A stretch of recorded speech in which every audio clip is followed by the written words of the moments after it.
qualidade da democracia, por José Álvaro Moisés.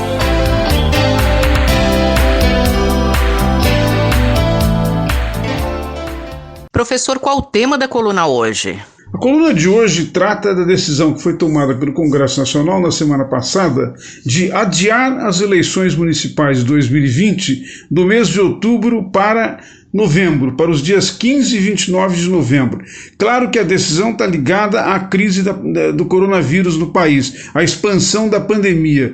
E tanto o Congresso Nacional como o Tribunal Superior Eleitoral não quiseram manter em datas a respeito das quais ainda não se tem garantia de qual será o processo de expansão do vírus. Desse ponto de vista, a decisão tomada pelo Congresso, inclusive, deixa em aberta a possibilidade de haver um novo adiamento caso as circunstâncias da crise em defesa da vida das pessoas peçam que isso seja feito. A decisão que foi tomada pelo Congresso Nacional na semana passada suscita pelo menos 3 questões extremamente importantes que estão relacionadas com a qualidade da democracia.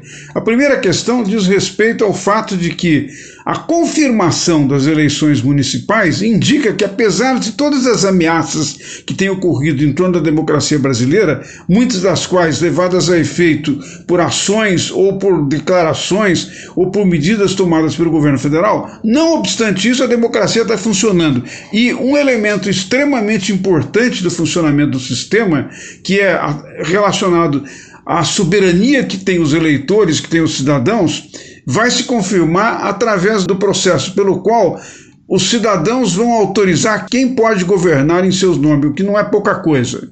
As eleições deste ano envolvem algumas mudanças extremamente importantes na legislação eleitoral, em particular aquela que se refere à proibição de coligações nessas eleições. Professor, por que essa mudança é importante? Acabar com as coligações é uma decisão extremamente importante do Congresso Nacional para tornar mais justa e aprimorar o modo como os eleitores, ao votarem, querem traduzir a sua decisão no sistema político. As coligações, de alguma maneira, desvirtuavam muitas vezes o fato de que 2 partidos de posição ideológica distintas coligados levavam o eleitor a fazer escolhas que nem sempre é o que ele queria. E isso, num certo sentido, deslegitimava as eleições. Isso agora mudou. Um segundo aspecto extremamente importante é que as eleições municipais dizem respeito ao funcionamento do poder local.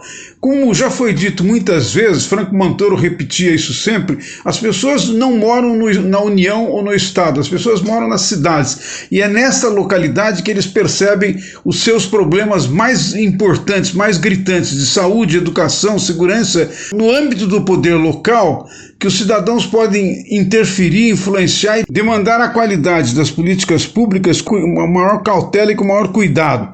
Vejam bem, na verdade, as eleições municipais deste ano vão envolver a eleição de mais de 5.500 prefeitos em todo o país e cerca de aproximadamente 60 mil vereadores. É uma coisa muito importante do ponto de vista da formação de novas lideranças, o surgimento de novos nomes que eventualmente pode ter um papel extremamente importante no país. A terceira questão muito importante das eleições de 2020 é que, com a crise da pandemia do coronavírus, ficou muito claro que, para enfrentar questões dessa natureza, é preciso o retorno de um papel extremamente importante do Estado. Deste ponto de vista, as eleições municipais deste ano vão oferecer uma possibilidade muito importante de uma renovação do sistema político brasileiro em termos de não apenas o surgimento de novas lideranças, mas do funcionamento inovador do ponto de vista do papel que desempenham os partidos políticos. Os partidos terão que enfrentar a crise e as críticas que os eleitores fazem ao seu desempenho. E, nesse sentido, será uma excelente oportunidade para que a oposição, que tem de alguma maneira se posicionado contra as ameaças à democracia do governo de Jair Bolsonaro, possam apresentar suas próprias alternativas. Deste ponto de vista, é uma excelente oportunidade de renovação de todo o sistema político através de uma perspectiva que, de alguma forma, responda aos principais problemas e às principais questões enfrentadas pelos eleitores brasileiros. Convido todos os ouvintes a voltarem a frequentar a coluna na próxima terça-feira. Muito obrigado. Eu, Simone Lemos, ouvi o professor José Álvaro Moisés. A qualidade da democracia, por José Álvaro Moisés.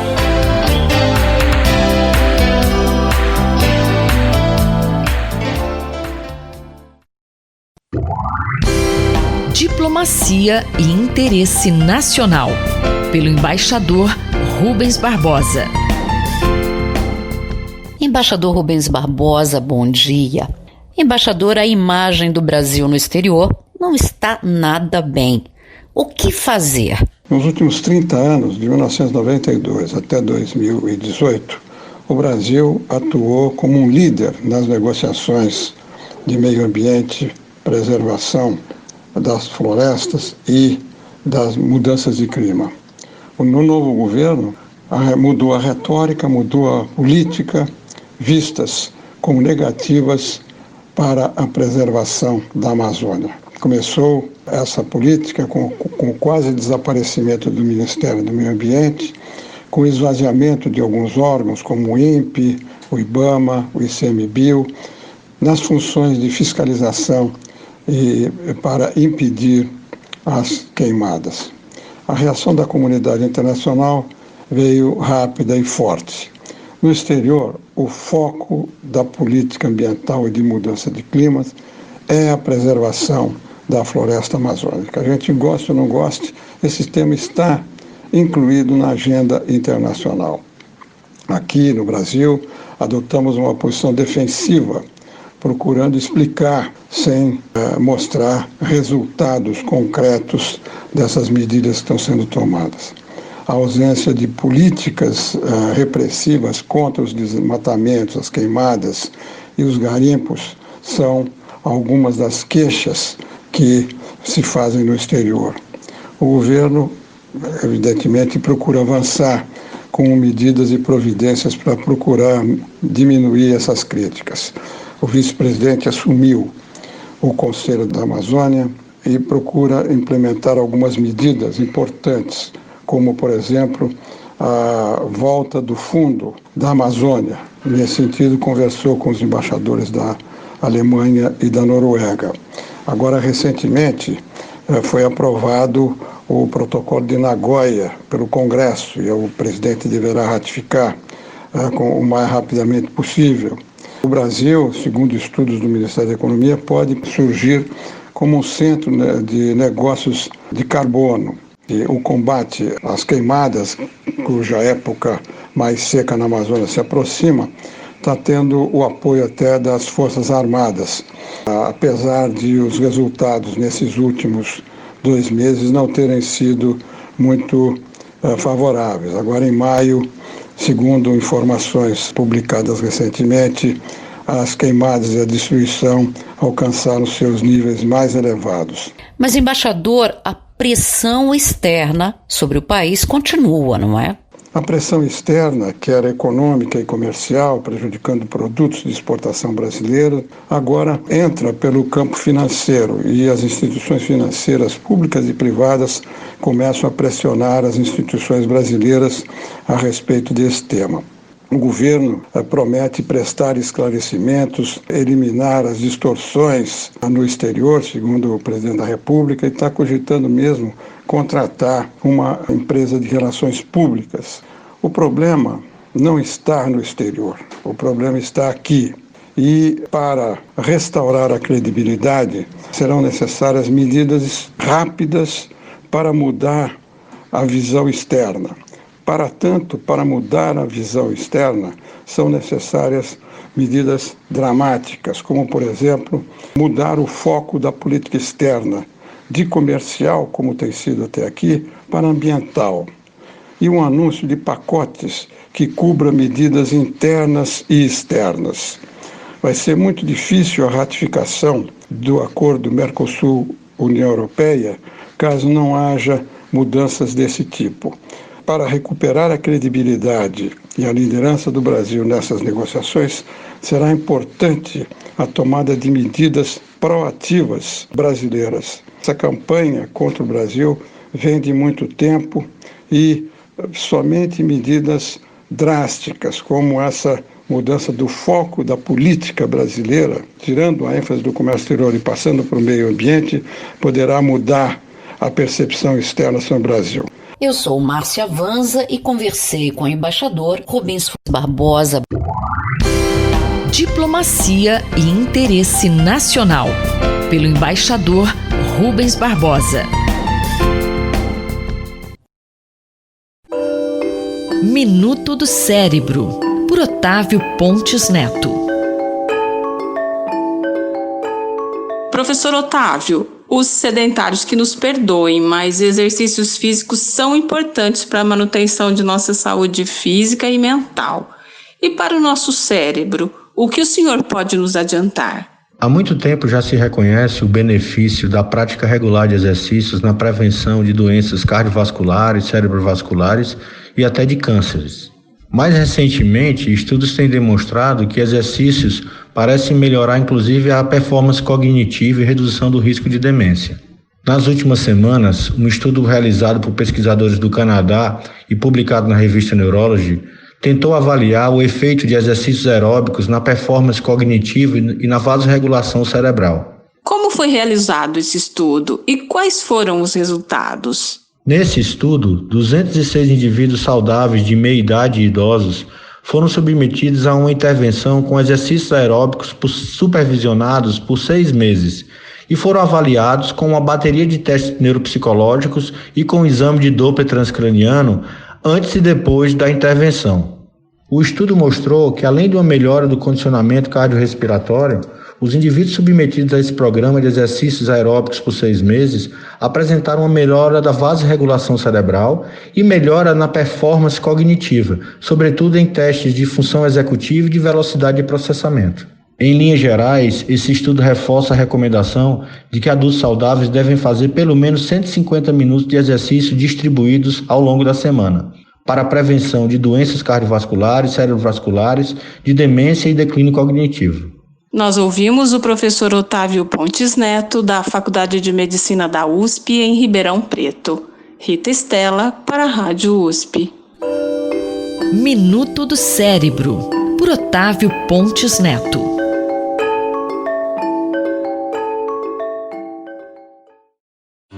Doutor Bartô e os Doutores da Saúde, com João Paulo Lotufo. Dr. João Paulo Lotufo, qual a semelhança entre o Covid-19 e as drogas, hein? Observando como as pessoas estão tratando o problema do Covid-19, achei muitas semelhanças com a luta contra as drogas lícitas, álcool, tabaco e drogas ilícitas. Muitos não acreditam que é realmente uma doença que está matando muita gente no mundo todo, apesar do Brasil ter aproximadamente 10% das mortes mundiais. A semelhança é que muitos não acreditam também que as drogas são responsáveis por destruição de vidas no Brasil e no mundo e se entregam a elas com muita facilidade. Ainda se vê muita gente sem máscaras e nem um pouco preocupada com o distanciamento entre as pessoas, vide a abertura dos bares no Rio de Janeiro fim de semana passada. A semelhança é que também se vê o uso de drogas recreacionais esporádicas de fim de semana, aumentando a chance de se ter dependência, partindo do uso recreacional para o uso por dependência. Covid-19 abre portas para as doenças crônicas matarem o indivíduo, pressão alta, diabetes, asma, e as drogas lícitas abrem porta para as drogas ilícitas. Vi no início da implantação da Lei Ambiente Fechado Livre do Tabaco, uma gestante pedir para um senhor da mesa ao lado apagar o cigarro e ele não fez. A gestante saiu do restaurante e aquele fumante fez questão de apagar o seu cigarro no café que ela havia deixado na mesa como ato de agressão. Presenciei ao mudar de calçada para me afastar de uma conhecida que estava andando sem máscara, ela gritou lá, "Eu não mordo!" E eu pensei, não morde, mas transmite vírus? As pessoas não pensam nessa possibilidade. Obviamente, muitos não vão se prevenir adequadamente em relação ao Covid e não vão pegar a doença e vão achar que era tudo besteira, esquecendo-se do número de doentes e mortos que tivemos. A semelhança com as drogas é que muitos vão usá-las, vão ter prazer, não vão ter sequelas, não vão ter dependência, esquecendo-se daqueles que se tornarão alcoólatras ou que desenvolverão surtos psicóticos ou ficarão esquizofrênicos ou serão mortos-vivos. E o que fazer então, Dr. Bartô? Qual a moral da história? Obviamente sabemos que enquanto não temos a vacina para o Covid-19, a prevenção é a única saída. Com a droga, a prevenção é a primeira saída, já que poucos conseguem largá-la sem sequelas. Quanto ao Covid, vou cumprindo as normas necessárias, máscara e isolamento, enquanto aguardamos as ditas vacinas. Sei que a batalha atual tem que ser em relação ao Covid, mas não percamos tempo em relação às 3 primeiras causas de morte evitável no mundo: tabagismo, álcool e tabagismo passivo. Como falei na semana passada, aconselhamento breve, um bate-papo frequente de orientação é a máscara da droga. Gastemos tempo com nossas famílias, pois esta é a vacina para a prevenção de drogas. Não menospreze o poder viciante delas, inclusive das drogas lícitas e da maconha, que pode causar lesões cerebrais irreversíveis. Mude seus hábitos, diminua a bebida alcoólica em sua casa, pare de fumar e dê o exemplo. A Covid vai passar, mas a questão de álcool e outras drogas vão continuar destruindo lares. Pensemos nisto com carinho. A vida não depende apenas do coronavírus, há outras questões prioritárias. Quer ajudar na prevenção de álcool e outras drogas? Abra o site www.drbartô.com.br. Ali diz o que você pode fazer. Um grande abraço a todos. Eu sou Sandra Capomatto, você ouviu o Dr. João Paulo Lotufo, pediatra da Universidade de São Paulo, responsável pelo projeto Dr. Bartô. Doutor Bartô e os Doutores da Saúde, com João Paulo Lotufo. Um olhar sobre o mundo, com Alberto do Amaral Júnior. Professor Alberto do Amaral Júnior, como foi a última reunião de cúpula do Mercosul, hein? A última reunião de cúpula do Mercosul ocorrida na semana passada, num momento de crise do bloco e num momento de perspectiva de colocar em prática o acordo celebrado com a União Europeia que cria uma área de livre comércio. Para quem não sabe, o Mercosul foi criado em 1991 pelo Tratado de Assunção, mais precisamente no dia 26 de março daquele ano.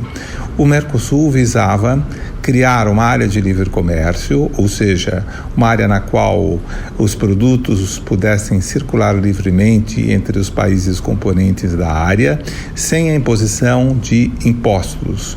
Isso facilitaria, como realmente facilitou, dinamizou o comércio, sobretudo entre o Brasil e a Argentina.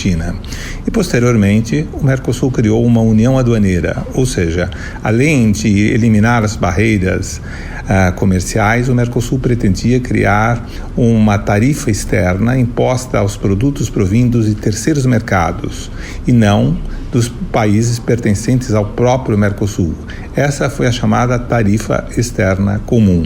A tarifa externa comum nunca entrou realmente em vigor, devido à existência de uma série de exceções que foram criadas pelos países para proteger setores vulneráveis de suas economias. Ela existe, porém, para vários produtos. Hoje o Mercosul está em profunda crise, devido a posições diferentes entre o governo brasileiro e o governo argentino.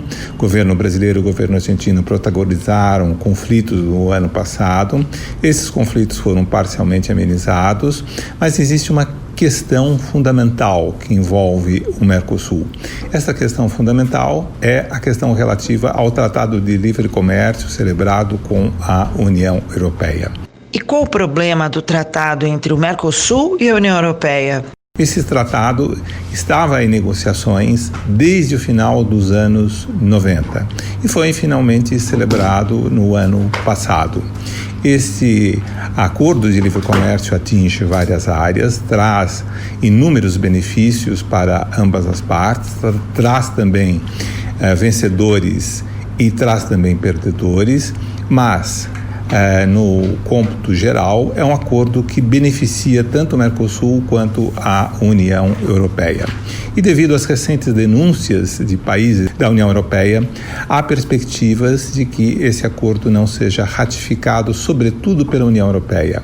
Houve uma moção do parlamento holandês sugerindo ao governo daquele país que não ratificasse o acordo.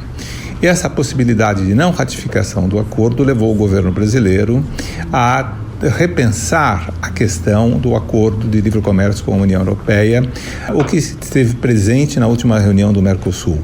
E a decisão da União Europeia de não ratificar o acordo deve-se, sobretudo, à posição brasileira de não adotar medidas de proteção ao meio ambiente e de proteção à floresta amazônica. As constantes queimadas na Amazônia, a devastação da floresta amazônica, a permissão de garimpos em áreas indígenas são profundamente negativas e afetam interesses de proteção ambiental que hoje permeiam a sociedade global como um todo.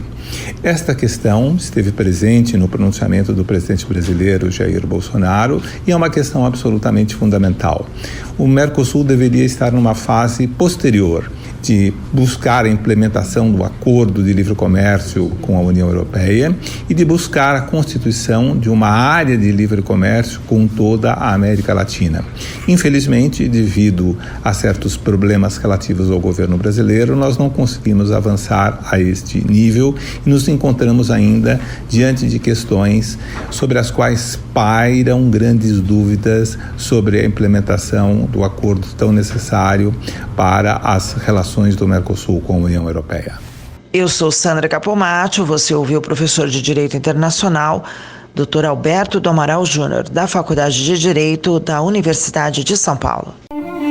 Um olhar sobre o mundo, com Alberto do Amaral Júnior.